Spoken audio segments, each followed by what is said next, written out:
태양계에 있는 모든 행성들 중에서 유일하게 누운 상태로 공전하는 행성이 있습니다. 바로 천왕성입니다. 이번 영상에서는 극강의 얼음거인 천왕성에 대해 알아봅니다. 천왕성은 처음 행성이 아닌 하나의 별, 즉 항성으로 생각되어졌습니다. 행성 자체가 너무 어두웠던 탓에, 그리고 하늘에서 움직이는 속도가 매우 느린 탓에 그 누구도 천왕성을 관측한 후 이를 고유한 행성이라 여기지 않았던 것이었습니다. 천왕성은 약 330년 전인 1690년에 영국의 천문학자 존 플램스티드에 의해 처음 관측되었는데, 자신이 발견한 천왕성을 황소자리 3사로 적어 기록했습니다. 그리고 60년 후인 1750년에서 1769년 사이에 프랑스의 천문학자인 피에르 르모니에 또한 천왕성을 여러 번 관찰했습니다. 이후 1781년 3월 13일 독일의 천문학자인 윌리엄 허셜도 현재 허셜 천문학박물관인 자신의 집 정원에서 천왕성을 관측한 바 있는데, 그는 처음에 천왕성을 혜성으로 생각했었습니다. 그리고 그는 논문을 쓰는 과정 중 이를 언급했는데, 천왕성을 황소자리 제타 주변에 위치한 혜성 또는 성운 비슷한 별이라고 지칭했습니다.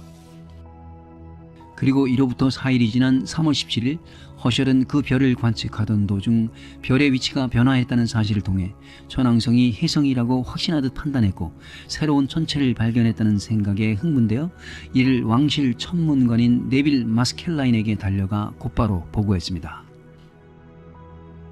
하지만 애석하게도 마스켈라인은 꽤나 황당하다는 듯한 반응이었습니다.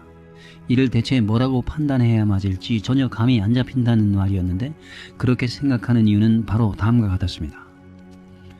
원래 혜성은 보통 타원형의 궤도를 돌기 마련인데, 허셜이 발견했다는 그 천체는 달랐고 거의 원과 같은 형태의 궤도로 태양을 공전하고 있었던 것입니다. 이뿐만 아니라 혜성이었다면 관측되어야 할 코마나 꼬리 같은 구성 요소 또한 전혀 발견하지 못했다는 점에서 의문스러운 점이 한두 가지가 아니었습니다. 허셜은 본인이 혜성을 발견한 것이라고 한참 동안이나 계속 외쳤으나 다른 천문학자들 대부분은 다른 의견이었습니다. 러시아 출신 천문학자인 앤더스 렉셀은 최초로 천왕성의 궤도를 분석하였는데, 타원형이 아닌 원행에 훨씬 가까운 궤도로 보아 혜성보다는 오히려 행성에 가까운 천체라고 판단을 내렸습니다. 독일의 천문학자 요한 엘레르트 보데 또한 이 천체를 보고 혜성보다는 행성과 훨씬 더 유사하다고 이야기했으며, 여태껏 한 번도 세상에 알려지지 않았던 토성 저 너머의 궤도를 공전하는 행성으로 여겨질 수 있다고 주장했습니다. 지금 와서 보자면 결국 앤더스 렉셀과 요한 엘레르트 보데의 말이 맞았다고 이야기할 수 있겠습니다. 그렇다면 이렇게 버라이어티한 관측 역사를 가지고 있는 천왕성은 과연 어떤 특성을 지니고 있을까요? 지금부터 한번 알아보도록 하겠습니다. 우선 천왕성은 태양계에 속해 있는 총 8개의 행성 중 7번째 행성이며, 태양계 내에서 목성과 토성 다음 3번째로 반지름이 큽니다. 지구의 반지름을 1이라고 가정했을 때 목성은 11.2, 토성은 약 9.4, 그리고 천왕성은 4 정도라고 볼 수 있습니다. 또한 지구 질량의 약 14.5배인 천왕성은 다른 가스 행성들 중에서는 가장 가벼운 편이며, 밀도 역시 토성 다음으로 낮고, 이렇게 상대적으로 낮은 밀도 때문에 해왕성보다는 질량이 적습니다. 그렇다면 천왕성 내부에 있는 얼음 물질들의 총 질량은 어떨까요? 이에 대해선 아직 정확히 밝혀진 바가 없고, 그저 어떤 모양을 선택하느냐에 따라서 매번 다른 질량값이 나오게 됩니다. 하지만 여러 모형들을 평균적으로 보았을 때 얼음 물질의 질량을 굳이 따져보자면 지구의 약 9.3배에서 13.5배 수준입니다. 그래서 얼음 거인이라는 별명이 붙은 것입니다. 천왕성의 이름 우라노스는 그리스 신화에 나오는 하늘의 신인 우라노스의 이름에서 따와 지은 것인데, 우라노스는 티탄의 신인 크로노스의 아버지이면서 최고의 신인 제우스의 할아버지이기도 합니다. 천왕성을 구성하고 있는 물질은 커다란 가스 행성인 목성과 토성과는 달리 해왕성과 마찬가지로 주로 얼음과 암석으로 이루어져 있습니다.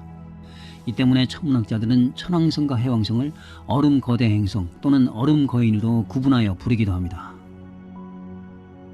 이번에는 천왕성의 대기는 어떠한지 알아보겠습니다. 천왕성도 목성이나 토성의 대기와 마찬가지로 수소와 헬륨 등으로 구성되어 있습니다. 차이점이 있다면 천왕성에는 목성이나 토성에 비해 휘발성 물질들이 더욱 많이 포함되어 있다는 것입니다. 휘발성 물질들은 대표적으로 암모니아, 메테인, 그리고 아주 적은 양의 탄화수소 등이 있습니다. 또한 천왕성 대기의 가장 큰 특징 중 하나는 바로 낮은 온도입니다. 천왕성은 태양계 행성들 중에서도 가장 차가운 행성이라 할 수 있는데 온도가 무려 섭씨 영하 224도 정도입니다. 여기서 한 가지 궁금증이 드는 것은 태양으로부터 떨어진 거리를 보면 천왕성보다 해왕성이 더 차가워야 하는데 왜 천왕성이 더 차가운 걸까요? 그 이유는 바로 해왕성에 있습니다. 해왕성의 내부에서 이유를 알 수 없는 어떤 열이 발생하기 때문입니다. 왜 이러한 열이 발생하는지에 대해서는 아직까지 자세히 밝혀진 바가 없습니다. 그리고 천왕성은 다른 행성들에 비해 특히 대기가 매우 안정적인 편인데 바로 내부의 핵이 수축하지 않기 때문입니다. 그래서 바람이 불지 않는 것입니다. 또 천왕성은 청록색을 띠는 오묘한 색을 품은 행성인데요. 이러한 색을 띠는 이유는 바로 천왕성의 대기가 태양에서 오는 빛 중에서 적색 파장은 골라서 흡수하고 이어 반대로 청색과 녹색의 파장은 상당량 반사하기 때문입니다. 천왕성의 대기에는 구름도 존재하는데 이 구름은 층이 아주 복잡하게 이루어진 형태이며 위층의 구름들은 메테인 결정으로 낮은 층의 대부분은 물로 이루어져 있을 것으로 예상됩니다. 천왕성은 다른 가스형 행성들과 비슷하게 고리와 자기장 그리고 매우 많은 고유의 자연 위성을 가지고 있습니다. 그리고 또 놀라운 큰 특징 중 하나는 바로 자전축의 기울기입니다. 천왕성은 태양계의 행성 중 유일하게 바짝 누운 상태로 태양을 공전하고 있는 것으로 유명한데 기울기가 대체 어느 정도이길래 누워있다는 말이 나오는 걸까요? 그 기울기는 공전면과 거의 맞닿을 정도인 무려 약 98도 수준이라고 합니다. 다른 행성들이 기울어진 모양의 팽이라면 천왕성은 누워서 굴러가는 둥근 공이라 할 수 있습니다. 이렇게 심한 자전축 기울기의 원인은 과학자들의 예측에 의하면 천왕성이 태양계 형성 초기에 지구 크기에 맞먹는 원시 행성과 한바탕 크게 충돌해버리는 탓에 이렇게 기울어졌다고 추정하고 있습니다.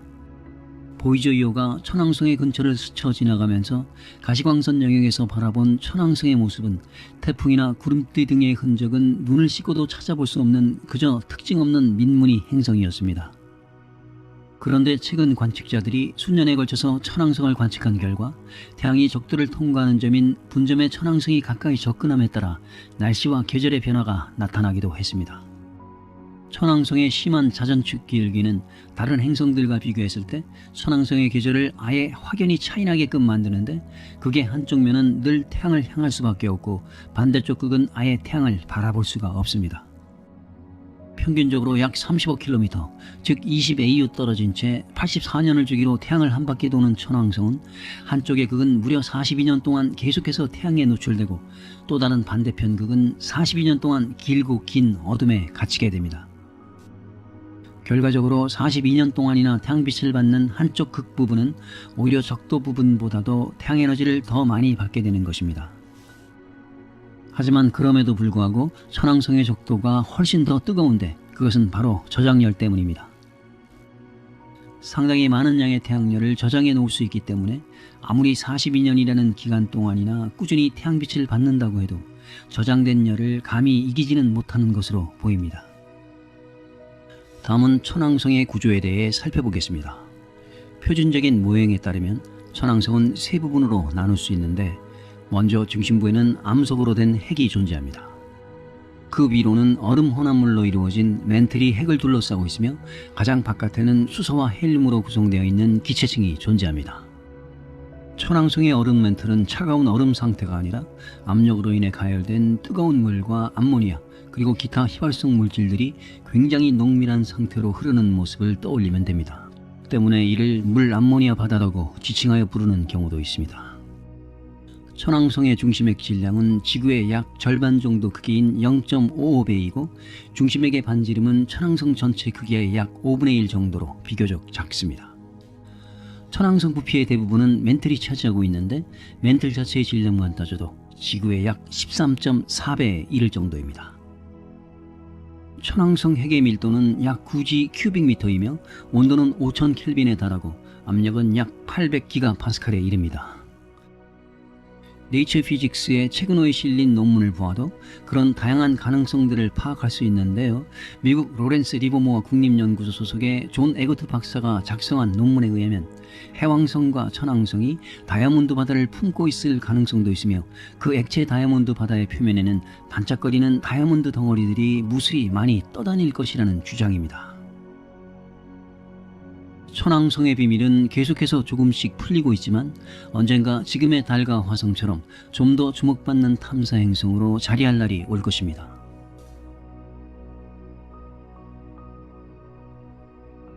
다음은 가장 먼 행성 해왕성에 대해 알아보겠습니다. 해왕성은 태양계의 8번째 행성으로 8개 행성 중 3번째로 무거우며 반지름의 규모는 4번째로 크고 너무 멀어서 보통의 지상 망원경으로는 관측할 수 없습니다. 그리고 다른 여느 목성형 행성들과 마찬가지로 고리를 두르고 있는 모습이지만 그 정도가 해도 너무 얇기 때문에 고리의 관측 또한 쉽지 않습니다. 그렇다면 해왕성은 언제 누구에 의해 어떻게 발견되었으며 어떤 특성을 가지고 있을까요? 해왕성이라는 행성의 존재를 그 누구보다도 먼저 목격했던 사람은 바로 이탈리아의 천문학자이자 물리학자이자 수학자이자 과학자인 갈릴레오 갈릴레이입니다. 그의 관측 그림 자료에 의하면 갈릴레오 갈릴레이는 각각 1612년 12월 28일과 이로부터 약 1개월 후인 1613년 1월 27일에 해왕성을 관측한 바가 있습니다. 하지만 처음 목격하자마자 이건 분명 행성이다 라고 생각하진 않았는데 바로 해왕성을 목성 옆에 붙어있는 붙박이별로 잘못 판단했기 때문입니다. 그러니까 즉 해왕성을 처음 목격하긴 했지만 행성으로서 발견한 최초의 사람은 아닌 것입니다. 그도 그럴 법한 게 그 당시 1612년의 해왕성은 이제 막 역행운동을 시작하여 방향을 돌아선 시기였기 때문에 겉으로 보기에는 거의 움직임이 없었습니다. 이렇게 미세한 움직임 탓에 이 작은 미동 하나하나를 알아내는 일이 갈릴레오가 가진 망원경으로는 아마 무척이나 힘들 것으로 추측됩니다. 그렇게 약 200년의 세월이 또 흘러서 1821년 프랑스의 천문학자인 알레시 부바르는 해왕성의 이웃 사촌이자 친구인 천왕성의 궤도를 연구 및 분석하여 천문표를 직접 출간했습니다. 그런데 이후 실제로 관측해보니 이게 웬걸? 알레시 부바르의 천문표와는 사뭇 다른 결과들이 꽤나 많이 발견되고 말았습니다. 당시 부바르는 데이터의 차이가 확연한 것에 의구심을 품으며 한 가지 가설을 세우게 됩니다. 바로 천왕성의 근처에는 아직까지는 그 정체를 알 수 없는 어떤 미지의 천체가 존재하며 이 미지의 천체의 중력적 상호작용으로 인해 천왕성의 궤도가 영향을 받는다는 것입니다. 꽤 그럴듯하죠? 이 가설이 제기되고 나서부터 약 20년의 세월이 지난 1840년에는 영국의 수학자이자 천문학자인 존 구치 애덤스가 가상의 8번째 행성이 있다고 가정하고 난 후의 궤도를 직접 계산했습니다. 그리고 나서 이 계산 결과를 왕실 천문관인 조지 에어리 경에게 전달했는데 에어리는 무언가가 부족했던 것인지 애덤스에게 추가적인 해명과 설명들을 요청합니다. 이에 애덤스는 답장을 쓰기 시작하긴 했는데 실제로 에어리 경에게 전달하지는 않았고 이후에는 이 천왕성 미스터리 사안을 그다지 관심 있게 다루지 않았습니다. 그 사이 프랑스의 천문학자 르베리에는 베를린 천문대 천문학자인 요한 고트프리트 갈레를 찾아갑니다. 이와 함께 베를린 천문대 연구생이었던 하인리 다레스트 또한 갈레에게 이야기했는데 바로 행성의 시운동적 특성들을 알아낼 수 있다는 이야기였습니다. 그리고 바로 그날 1846년 9월 23일 저녁 애덤스가 예상했던 지점에서 12도 어긋난 위치에서 해왕성이 발견된 것입니다. 별이 아닌 행성으로서 말입니다. 그리고 1846년 12월 29일에 열린 러시아의 상트페테부르크 과학 아카데미에서 행성의 이름을 넵튠이라는 명칭으로 받아들여졌습니다. 넵튠은 로마 신화에 등장하는 바다의 신인 넵투누스로부터 직접 비롯된 것으로 추측되는데 그리스 신화의 포세이돈의 역할과 그 어깨를 나란히 하는 신입니다. 현재 대다수의 나라에서는 해왕성을 넵튠이라고 명칭하고 있고 그리스 로마 신화와 큰 연관이 없는 나라들은 넵튠의 변형된 이름으로 부르기도 합니다. 그중 예외는 바로 한자 문화권 국가들로 대표적인 예로는 일본어와 중국어, 한국어, 그리고 베트남어를 사용하는 국가이며 넵투누스의 역할을 일컬어서 바다의 왕이라는 의미로 해왕성이라고 부릅니다. 해왕성은 1840년대에 처음 그 존재가 알려지고 나서부터 1930년대까지 약 90년 동안은 태양계의 가장 끝자락에 있는 행성이었습니다. 그러나 명왕성이 1930년에 발견되는 바람에 해왕성은 태양계 내에서 뒤에서 두 번째로 멀리 있는 행성이 되었습니다. 그런데 문제는 1992년에 카이퍼 벨트가 발견되고 나서부터 생깁니다. 천문학자들이 명왕성을 어떻게 분류할 것인가를 두고 뜨거운 논의를 벌이기 시작한 것입니다. 하나의 행성인지 아니면 카이퍼 벨트의 여러 천체 중 커다란 천체 하나 정도에 그치는지 말입니다. 국제천문연맹은 결국 2006년 행성의 의미를 최초로 정의 내렸고 명왕성은 외행성으로 다시 분류되었습니다. 그렇게 명왕성이 태양계의 행성지위가 박탈됨에 따라 해왕성은 다시 태양계의 최외곽 자리를 차지하였습니다. 이후 1989년 8월 25일에는 보이저 2호가 해왕성을 관측했는데 이 당시 보이저 2호가 지구에 전달한 해왕성의 많은 사진들은 1989년 미국의 공영방송 PBS의 철학 프로그램인 해왕성 온라이트의 탄탄한 기반이 되었습니다. 해왕성에 접근하던 당시에는 지구와 우주선 간의 통신 시간이 굉장히 많이 소요되어 애를 먹었었는데 신호가 우주선으로부터 시작해 지구에 닿기까지는 무려 246분이 걸렸습니다. 그래서 실시간으로 보이저 2호에 명령하고 소통하는 데에는 무리가 있다고 판단되어 해왕성 탐사 임무의 거의 대부분은 이미 입력된 사전 명령에 따라야만 했습니다. 보이저는 해왕성의 많은 정보를 알아냈는데 먼저 첫 번째로 해왕성이 자기장을 가지고 있다는 사실을 새로이 발견했습니다. 해왕성을 둘러싼 자기장 역시 천왕성의 자기장과 마찬가지로 그 중심으로부터 갈라져 나오기 때문에 자전축에 대하여 크게 기울어져 있음을 알아냈습니다. 두 번째로는 해왕성이 어느 정도의 주기로 자전하는지를 전파 방출 데이터를 통해 밝혀냈습니다. 세 번째로 해왕성에는 우리가 예상치 못할 정도로 매우 활발한 기후체계가 존재하고 있다는 사실을 알아냈으며 네 번째로 해왕성의 위성 6개와 고리 1개 이상을 관측하였습니다. 이제 본격적으로 해왕성이 어떤 특성을 갖고 있는지 알아보겠습니다. 먼저 해왕성의 질량은 지구의 무려 17배에 달하지만 목성의 질량에 비하면 겨우 19분의 1 수준에 불과합니다. 해왕성의 적도 반지름은 지구의 거의 4배인 24,764km이며 내부를 구성하는 물질들 사이에서 물, 암모니아 등과 같은 휘발성 물질의 비율이 상대적으로 높기 때문에 거대한 가스 행성인 목성이나 토성과 구분해 거대 얼음 행성으로 일컫기도 합니다. 이런 맥락에서 외행성 탐사 부분에 있어 목성과 비슷한 질량 또는 그 이상이 되는 행성들을 목성족이라고 이야기하는 것처럼 해왕성과 질량이 비슷한 전체들을 해왕성족이라는 이름으로 부르고 있습니다. 해왕성은 우리의 맨눈으로는 절대로 볼 수 없는 행성 중 하나인데요. 겉보기 등급이 7.7에서 8.0 사이로 매우 어둡기 때문입니다.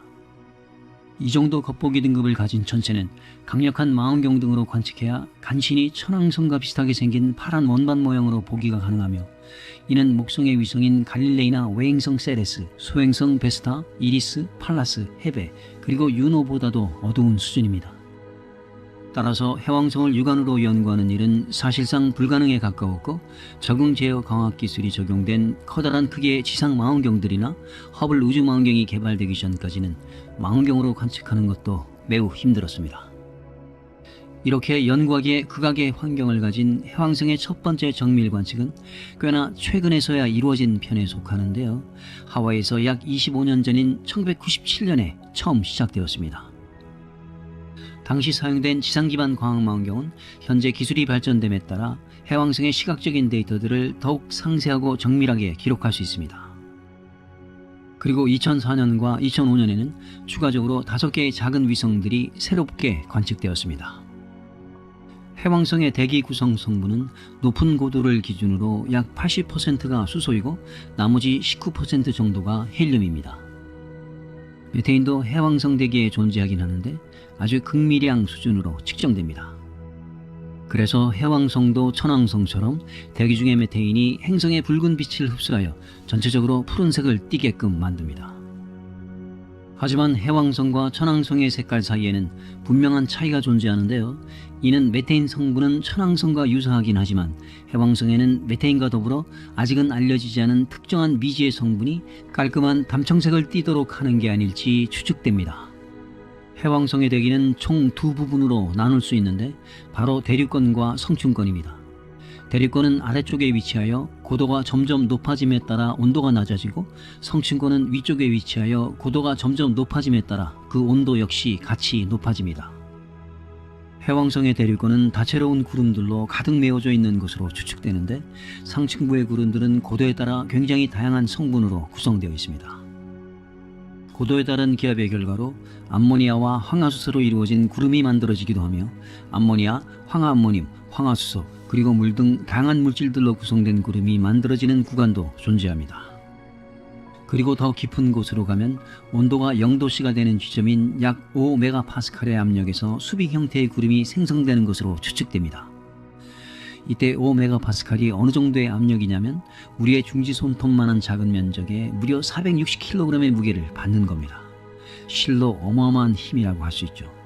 우리 인간이 해왕성에 간다면 아마 그 압력을 견디지는 못할 것 같습니다. 해왕성이 얼음 행성이라고 불리는 와중에도 열권은 약 750켈빈으로 굉장히 뜨거운데 아직까지 그 원인은 정확하게 규명되지 않았습니다. 해왕성이 태양의 열을 받아 온도가 높은 것이라고 하기에는 태양으로부터 너무나도 멀리 떨어져 있기 때문에 이 열의 근본적인 원인은 바로 자외선 복사 에너지에 있는 것으로 과학자들은 예상하고 있습니다. 또 다른 가설들로는 해왕성 자기권 내의 이온들이 서로 부딪혀 상호작용함에 따라 온도가 상승한다는 것도 있고 해왕성 내부에서 충격파가 발생해 그 결과로 생겨난 열들을 대기권에 방출하는 것이라는 가설도 존재합니다. 2007년 자료 기준으로는 해왕성 남극의 상층부 대기가 섭씨 약 영하 200도 정도로 다른 지역보다 섭씨 약 10도가량 더 따뜻한 것으로 드러났습니다. 다음으로는 해왕성의 기상에 대해서도 알아보겠습니다. 해왕성과 천왕성의 큰 차이점 중 하나는 바로 기상활동을 꼽을 수 있습니다. 보이저 2호가 1989년에 해왕성 근처를 지나가면서 해왕성을 촬영해 지구에 전송한 바 있는데 시각적으로 보았을 때 고유했던 천왕성과는 달리 해왕성에는 기상현상이 발생한다는 증거들을 최초로 수집할 수 있었습니다. 우선 해왕성에는 굉장히 빠른 속도의 태풍이 부는데 그 바람은 무려 초속 600m로 이는 음속의 거의 2배에 가까운 말도 안 되는 속도라고 할 수 있습니다. 하지만 이런 바람의 속도에 비해 대기의 흐름은 상대적으로 느린 편에 속하는데 이는 해왕성에 부는 대부분의 바람이 해왕성의 자전 방향과 반대 방향으로 불기 때문인 것으로 추측됩니다. 또한 폭풍도 발견되었습니다. 보이저 2호가 1989년에 관측한 것으로 지름 약 1300km 곱하기 6600km 수준의 굉장히 커다란 대흑점이 발견된 것입니다. 이 폭풍은 고기압성 폭풍 구조로 목성에 있는 대적점과 유사한 형태입니다. 그러나 이로부터 5년 뒤인 1994년 11월 2일 허블 우주망원경으로 관측했을 당시에는 해왕성의 대흑점이 보이지 않았는데 이 대신에 대흑점과 유사하게 생긴 새로운 형태의 폭풍이 해왕성의 북반구에서 발견되기도 했었습니다. 대흑점으로부터 밑으로 쭉 내려가게 되면 또 다른 폭풍인 스쿠터가 존재하는데 스쿠터는 흰색 구름 뭉치로 이루어진 모습입니다. 보이저 2호가 이를 발견했을 당시엔 대흑점보다 훨씬 더 빠른 속도로 움직이고 있었기 때문에 스쿠터라고 이름 지은 것으로 알려졌습니다. 그리고 소흑점도 있는데 이는 저기압성 구조를 띠는 해왕성 남반구의 또 다른 폭풍입니다. 소흑점은 두 번째로 강력했던 폭풍으로 처음에는 아주 어두웠고 검은 빛깔의 색이었습니다. 하지만 보이저 5호가 해왕성에 접근하여 보니 신기하게도 그 중심부가 밝아지는 모습을 관측할 수 있었습니다. 이번에는 해왕성의 내부 구조에 대해 알아보겠습니다. 총 4가지로 분류할 수 있는데 첫 번째는 해왕성의 상층부를 덮는 대기, 두 번째는 수소와 헬륨, 그리고 메탄가스를 함유하고 있는 대기, 세 번째는 물과 암모니아, 그리고 메탄 얼음을 가지고 있는 멘틀, 마지막 네 번째는 돌과 얼음을 포함하고 있는 해왕성의 핵입니다. 해왕성의 멘틀은 그 질량만 보더라도 지구 전체 질량의 약 10배에서 15배 정도에 달하며 전기 전도성이 높은 유체 형태로 암모니아 수의 바다라는 이름으로 과학자들 사이에서 일컬어지기도 합니다. 해왕성 내부를 약 7,000km 정도 되는 깊이로 파고 들어가게 되면 메테인이 분리된 뒤에 탄소가 다이아몬드 결정으로 변해 핵으로 점차 가라앉는 광경을 목격하게 될 가능성도 충분히 존재하는 것으로 예측됩니다. 거의 다이아몬드 바다나 마찬가지인 것인데, 물론 우리 인간이 이런 진귀한 모습을 직접 볼 수는 없겠지만 말입니다. 이런 해왕성의 핵은 철분과 니켈, 그리고 규산염 등의 물질들로 구성되어 있으며 내부 모형에 따르면 해왕성의 핵의 질량이 지구의 약 1.2배에 달합니다. 해왕성의 기압은 중심에서 측정했을 때 지구 표면 대기압의 약 100만 배인 700기가파스칼, 그리고 온도는 무려 5400켈빈에 이릅니다. 지금까지 해왕성에 대해 심층적으로 알아보았지만 역시 천왕성과 마찬가지로 온통 베일에 가려져 있어서 우리는 답답할 뿐입니다. 하지만 이 해왕성을 둘러싸고 있는 온통 우문투성이의 비밀이 아주 조금씩 벗겨지고 있는 것만은 사실입니다. 앞으로도 태양계의 마지막 행성 해왕성의 관측은 계속될 것입니다.